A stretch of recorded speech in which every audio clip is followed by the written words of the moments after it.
Hello everyone. सो आज की video के अंदर हम जो टॉपिक कवर करने वाले हैं दैट इज़ oogenesis। oogenesis क्या होता है? oogenesis is the process of formation of the ovum that is called as oogenesis। तो oogenesis किसे कहते हैं? ओवम के फॉर्मेशन को। ओवम क्या होता है? Female gamete. जैसे हम लोगों ने लास्ट वीडियो के अंदर स्पर्मेटोजेनेसिस देखा था, उसकी फॉर्मेशन देखी थी, उसके स्टेप्स, उसके स्टेजेस देखे थे, वैसे ही आज की वीडियो में हम oogenesis देखने वाले हैं that is the formation of ovum. oogenesis और ओवम क्या होता है? फीमेल गैमीट होता है। तो oogenesis जो है उसका इनिशिएशन कब होता है? एम्ब्रियोनिक लाइफ के अंदर होता है, या फिर आप बर्थ बोल सकते हो। मोस्ट प्रोबेबली जो है वो एम्ब्रियोनिक होता है। एम्ब्रियोनिक लाइफ से ही फीमेल के अंदर oogenesis का प्रोसेस इनिशिएट हो जाता है। ये बहुत इंपॉर्टेंट स्टेटमेंट है। अगर हम लोग स्पर्मेटोजेनेसिस की बात करें तो वहाँ पर जो प्रोसेस ऑफ स्पर्म का इनिशिएशन है, मतलब स्पर्मेटोजेनेसिस जब शुरू होता है वो कब होता है? प्यूबर्टी पे होता है। यहाँ पे ऐसा नहीं है। यहाँ पे जो oogenesis का प्रोसेस है वो at the time of birth embryonic life ही शुरू हो जाता है। अगर हम फीमेल गोनैड की बात करें, अगर हम मतलब फीमेल गोनैड्स का मतलब क्या होता है कि हम यहाँ पे बात कर रहे हैं ओवरी की, ठीक है। अगर हम मेल गोनैड्स के अंदर देखें तो वो क्या हो जाता है? टेस्टिस हो जाता है। यहाँ पे क्या है? ओवरी है। तो ओवरी के अंदर जो आउटर पार्ट, मतलब ओवरी का जो आउटर पार्ट है उसको हम लोग क्या कहेंगे? कॉर्टेक्स कहेंगे। जो इनर पार्ट है उसको हम लोग क्या कहेंगे? मेडुला कहेंगे। मतलब जो ओवरी है आपकी ओवरऑल, ठीक है, तो उसका जो आउटर पार्ट है, ठीक है, उसको हम लोग क्या कहेंगे? कॉर्टेक्स कहेंगे। और उसका जो इनर पार्ट है उसको हम लोग क्या कहेंगे? मेडुला कहेंगे। जो रिप्रोडक्टिव पीरियड ऑफ फीमेल होता है वो कब से कब तक होता है? मेनार्क से तो मेनोपॉज तक। ये क्या होता है? मेनार्क। मेनार्क का मतलब होता है कि मेंस्ट्रुअल साइकिल का स्टार्ट होना। ये कब होता है? प्यूबर्टी पे होता है। मेंस्ट्रुअल साइकिल का स्टार्ट होना कब हो जाएगा? प्यूबर्टी। प्यूबर्टी कौन सी स्टेज होती है? जब कभी भी हमारे बॉडी के अंदर सेक्सुअल हार्मोन या सेक्सुअल सेकेंडरी चीज़ों का जनरेशन होता है, that is the age of puberty. तो मेनोआर्क कब से शुरू होगा? मेंस्ट्रुअल साइकिल फीमेल में कब से शुरू होगा? प्यूबर्टी से।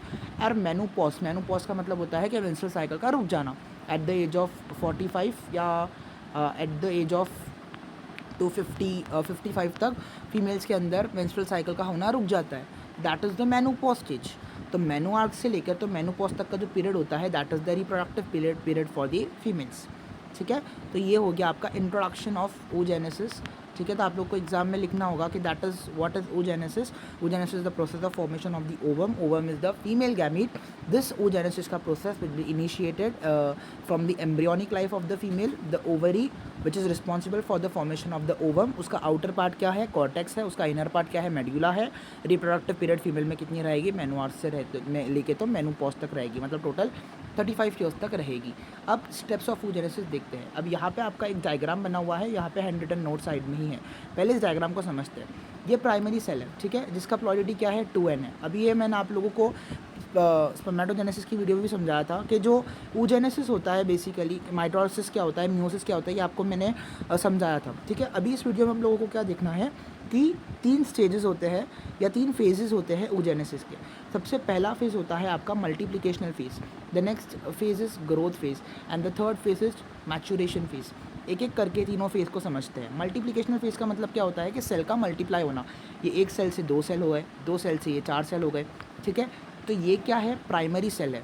oogenesis के लिए ये प्राइमरी सेल है। और प्राइमरी सेल से क्या बनेगा? oogonia बनेगा, ठीक है। तो ये क्या है? Mitotic divisions. अब मैंने आपको बताया था कि माइटोटिक डिवीजन क्या होता है? Equational division. तो प्लॉइडिटी यहाँ पे भी 2n है, यहाँ पे भी क्या रहेगी? प्लॉइडिटी 2n रहेगी, मतलब नंबर ऑफ क्रोमोसोम्स जो है वो इक्वल रहेंगे, ठीक है, वो रिड्यूस नहीं होंगे। अब यहाँ पे आया है ग्रोथ फेज।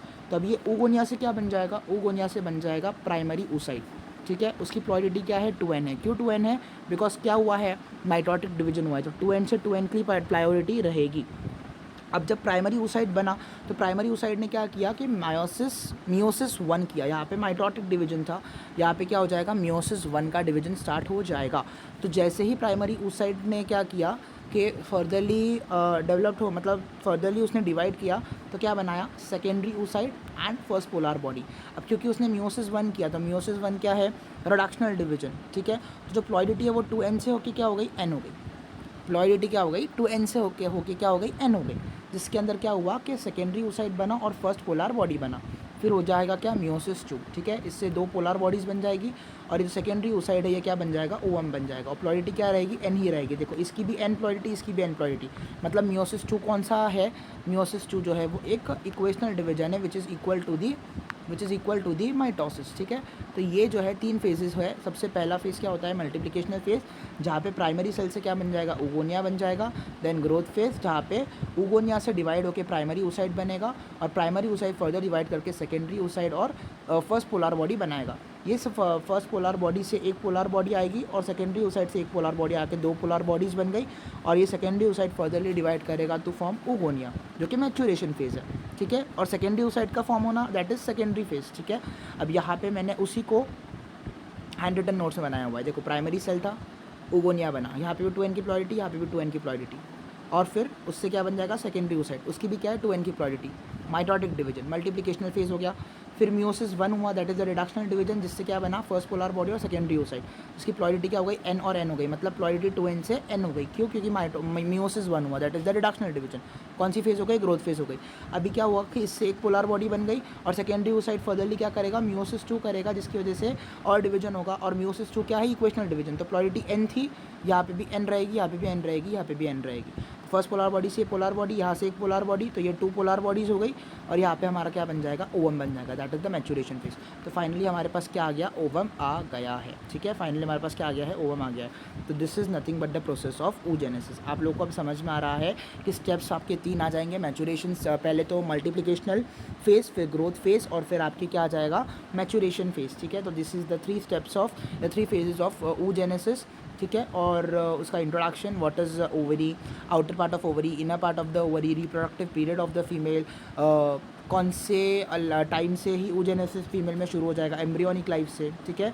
oogenesis क्या होता है, process of formation of the ovum, ovum is know what the female gamete, और ये ज़्यादा इंपॉर्टेंट है, ज़्यादा एग्जाम में यही लिखना होता है, ठीक है। स्टेप्स ऑफ oogenesis, ठीक है, multiplicational phase, growth phase and maturation phase. I hope कि आप लोगों को ये अच्छे से समझ में आया हो। Thank you so much.